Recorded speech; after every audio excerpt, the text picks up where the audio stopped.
તો ગુજરાતી ખાટી મીઠી દાળ બનાવવા માટે મેં તુવેર દાળને મેથી દાણા અને શિંગદાણા નાખી અને બાફી લીધી હતી. ત્યારબાદ તેમાં હું હળદર નાખીશ, લાલ મરચું પાવડર નાખીશ, સ્વાદ મુજબ મીઠું નાખવાનું અને એ બધા મસાલા નાખી અને એને સરસ રીતે ઝેરી નાખવાની, જરૂર મુજબ પાણી નાખીને.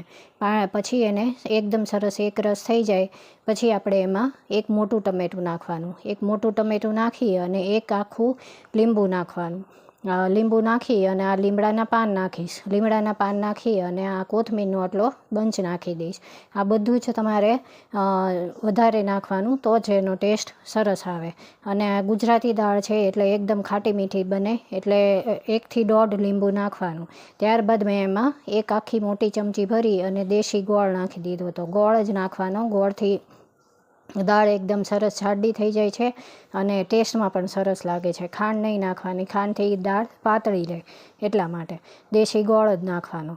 તો અહીંયા ગોળ નાખી દીધો છે. ગોળ નાખી અને હું હવે સરસ રીતે દાળને હલાવી નાખીશ. એકદમ સરસ ગોળ નાખી અને હલાવી પછી આપણે એનો વઘાર મૂકવાનો છે.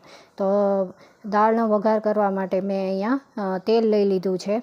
નાની તપેલીમાં તેલ થોડું વધારે લીધું છે અને એમાં વધારે રાઈ નાખવાની. 1 થી 1.5 ચમચી રાઈ નાખવાની. 1 થી 1.5 ચમચી રાઈ નાખી અને થોડી અમસ્તી મેં હિંગ નાખી છે અને થોડુંક જીરું નાખ્યું છે. બસ એ 2 વસ્તુ જ નાખવાની, 2 થી 3 વસ્તુ. ત્યારબાદ તેને સરસ રીતે રાઈ કકડે ત્યાં સુધી ગેસ ઉપર રાખી અને દાળ ઉપર વઘારને પાથરી દેવાનો.